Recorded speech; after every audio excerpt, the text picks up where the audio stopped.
میں کہا جی آپ خدا کے لے جائیں، یا اگر آپ نے رہنا ہے کہتی نہیں مجھے کورٹ نے بتایا کہ میری علیحدہ سے طلاق ہو چکی ہے، اب تو کوئی مولوی نہیں پڑھا سکتا۔ میں نے کہا جی نہیں، میں نے آپ سے پہلے دفعہ پوچھا تھا، آپ نے کہا نکاح میں پڑھاؤں گا، کچھ نہیں ہوا۔ نہیں کچھ نہیں تو وہ کہتی جی یہ کون سا ایسا پاگل مولوی ہے جو یہ بات کہتا ہے؟ میں کہا جی نہیں ایسی کوئی بات نہیں، نہیں ہے۔ پاگل ہے یا دانا ہے، اس نے اگر تو بسنا ہے تو آ جا نکاح کر دیں گے، اور اگر نہیں بسنا چاہتی تو آپ بھی اس کا پلہ پاک کریں، چھوڑیں اس کو، دفع کریں۔ نہیں آپ مجھے بتائیں کہ میں ایسے میں کیا وہ بچے مانگتی میں اسے دوں یا نہ دوں؟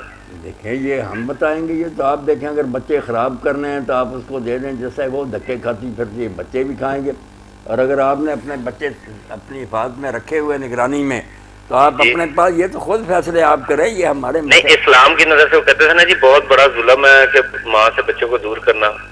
نہیں، ماں اگر بدکار ہو تو اس سے تو دودھ بھی نہیں پلوانا چاہیے، بالکل اسی وقت بچہ چھین لینا چاہیے۔ تھینک یو السلام علیکم۔ جی وعلیکم السلام۔ جی